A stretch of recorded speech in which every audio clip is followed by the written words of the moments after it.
So after a little break, we are back with another episode of this series. I am Chloe, and today I'm joined by Marcus Frith, who is one of our client delivery directors. And our fifth guest on Me, Myself and Illuminet, a series where we're going to get to know a little bit about the wonderful people and partners of Illuminet. Hi Marcus, thank you for joining us today. How are you? I'm very well indeed, Chloe. How are you? Brilliant. Yeah, I'm good too. Thank you. How's working from home treating you? Pardon? How's working from home treating you? It's interesting. I think it's interesting for everyone, but yeah, you make best of the tools that you have. Let's put it like that. Cool. So let's get started. So tell me a little bit about you. Nothing too professional at this stage. Family, hometown, hobbies, spare time activities. What sort of things do you get up to? Yeah, sure. I mean, I grew up in the countryside in Wales. That seems like quite a while ago now, and exchanged the rolling hills of Wales to the bright lights of London. Yeah. So moved down to London about 15 years ago and worked in various software companies and ad companies and digital marketing agencies up until Illuminet, of course. But family-wise, married. I've got a lovely wife, Alexandra. She keeps me on my toes. That's all good. And yeah, in terms of hobbies, play a lot of tennis, jogging, gym when it's open, and enjoy socializing with friends when we can actually meet up. Yeah. So do you have any hidden talents? Well, that would be telling. You can tell us. Okay. Do I have any hidden talents? I used to be able to hold a decent song many years ago. I sang in a rock and roll band at university. We were called the Haven and then the Black Pearl. But apparently now I can't hold a tune, according to my wife. So that was possibly one hidden talent a while ago. I played tennis pretty well, pretty competitively. Played at university and at a county standard. So yeah, I can hit a ball. I'm really not sure what else. Is there any evidence of this rock band online? Any hidden YouTube videos that we don't know about? No, none that will see the light of day. That's for sure. No. I was convinced we were going to make it at one point, but yeah, sadly, had to join the real world. Yeah. Brilliant. So, what is a skill that you'd like to improve on? My language skill, actually. Yeah. So Italian and Russian would be quite useful, of course. But yeah, I think language skill. We live in such a diverse world now, and travel frequently, excluding the pandemic situation, of course. My wife and I would often jet off somewhere for a week or two or a long weekend, and it's nice to kind of immerse yourself in that country, and being able to speak the native tongue is quite useful. Mm-hmm. But yeah, certainly language skills would be great. I would, from a personal perspective, I'd really like to be able to get back to a decent standard of tennis. Maybe have some private tuitions at some point. I'm not saying I'd be anywhere near a Federer standard, not even close. But yeah, that would be certainly one area, I think.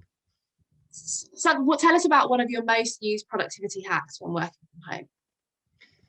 Productivity hacks working from home. There's so many. Yeah. I think keeping a routine is quite important. So start time, finish time, and treat it like, I know it sounds silly, but treat it like you're working in an office. So keep the door closed, have a decent pair of headphones, a decent Wi-Fi connection, coffee and water on tap, regular breaks. I do like to go and have a quick jog or a very brisk walk in the morning to get the grey matter going. It really makes you feel invigorated before starting the day, and that's something I've always done. So not breaking that habit or routine. Yeah. But exercise is really important during the day, even if it's to go and walk to Marks and Spencer's to go and pick up a sandwich. You need to get out during the day. You can't sit in front of your screen all day. Yeah. But also fresh air. Funnily enough, having the windows open, letting the air come in, because working in a stuffy environment, certainly for myself, is you get to a point where you start to peak off a little bit. But some packs, I suppose. Especially as the weather's getting nicer now. Absolutely. But you're right. It's really, I find it's the same. It's really important to break up that work and home life. which is harder when you're working from home. But yeah, the tips are there to take your breaks and keep it. Oh, another one I have actually. If you do live with a partner or boyfriend, girlfriend, husband, wife, having clear boundaries during the day. Yeah. I can't remember how many times I've written on the door, meetings between 9 and 1 or whatever it is, please don't disturb. And then there's usually a tap on the door. Do you want a cup of coffee? Yeah. Yeah, I'm quite lucky that my boyfriend's a key worker, so he hasn't had the working from home thing, which I am blessed with, to be honest, because I don't think we could do it being together on the same roof and working. But yeah, that is a very good tip. And what would you say motivates you at work? What motivates me at work? It sounds really corny, but the people. I think because you spend, this environment is strange, of course, but I think because you spend so much time with your colleagues, even more so than in your family and friends, being able to just pick up the phone to your CEO or your COO or CCO and have a chat about a potential challenge or a thought or an idea is great, and to be actively encouraged to expand your knowledge about the products and services, and to feel very welcomed within the company. I mean, I've been here since October 2019 now, so it does seem like quite a while ago. But yeah, the people here are just fantastic. Really, really nice bunch. Really smart bunch of people as well. But they have a great sense of humour as well. That was one of the things that caught me. I was interviewed by Kit Neal, our CTO, and yeah, he was quite a funny guy on the phone. But yeah, he's a nice bloke. Yeah, I can vouch for that. We're definitely. You're not too bad as well, Chloe. So thank you. I'm glad I fall into that as well. It feels more like just a general chat. It doesn't feel like a. No, you're right. Yeah. It's a family, isn't it? The Illuminet family. Yeah. So tell me about your education. Did you study further education? What did you do? Where did you go with it? Yeah, so I studied A-levels at Hereford Sixth Form College, again, quite a few moons ago now. I think it was English literature, early modern history and economics, and I was adamant of becoming a lawyer, so going down that particular profession. Yeah.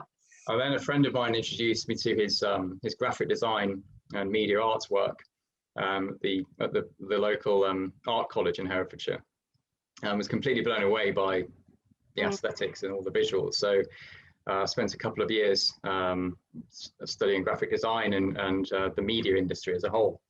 So went on to the University of Southampton and studied media for 3 years, which is a great university town, very good fun.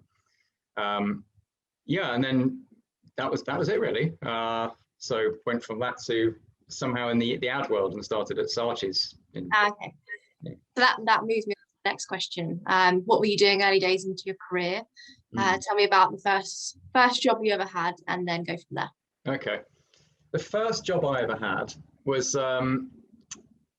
what's the first job I ever had? I was a porter at a 5-star luxury hotel in Wales called Llangoed Hall, which was owned by Sir Bernard Ashley, so the Law Ashley family.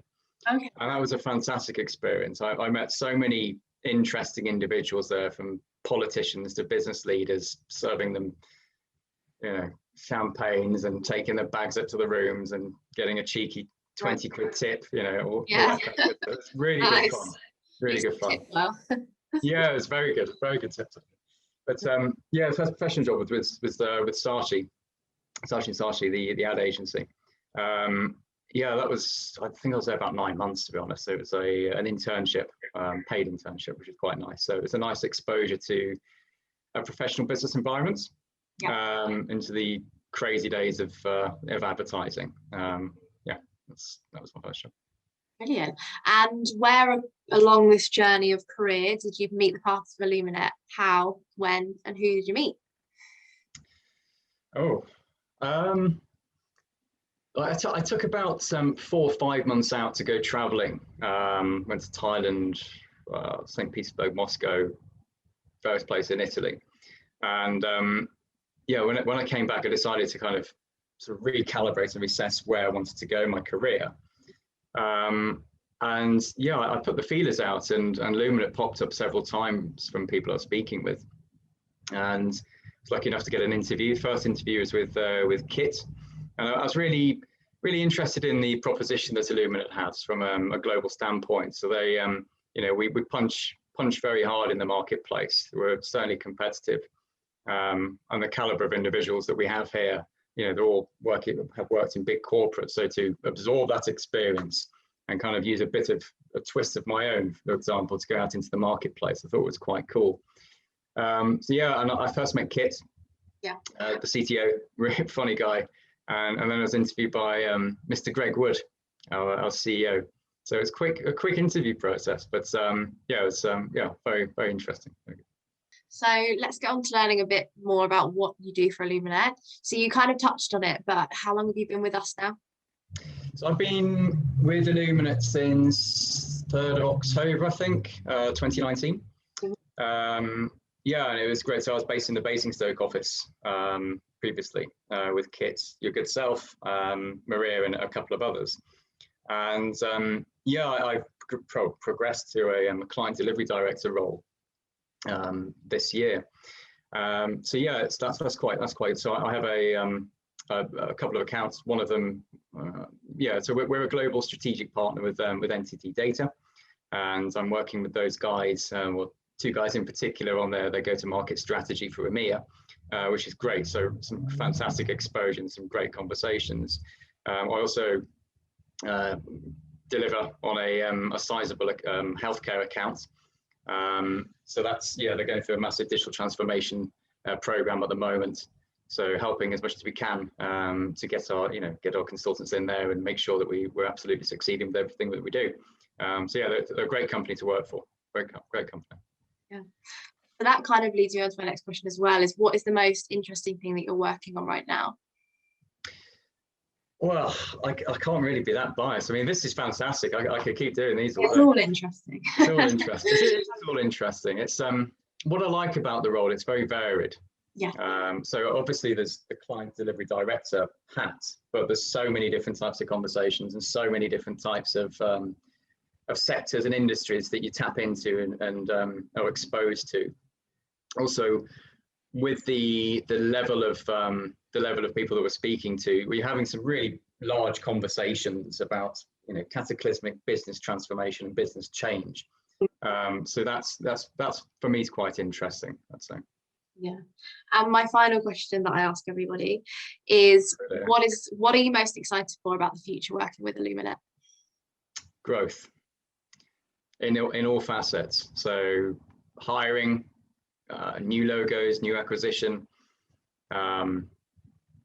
looking at how the market's going to open up towards mid-year, towards the end of this year. There's a huge amount of I think that the confidence in the market is growing exponentially, and we're in a very strong position to really make a mark in it. So yeah, I'm looking forward to see where Illuminet's going to be and being part of that success in the years to come. Lovely. Brilliant. Well, thank you so much, Marcus. That was amazing to hear from you. Great episode to come back with. Yeah, once again, thanks for coming, and it's been great to have you, and we will speak to you next time, everyone. Thanks, everyone. Thanks, Chloe. Take care. Bye-bye.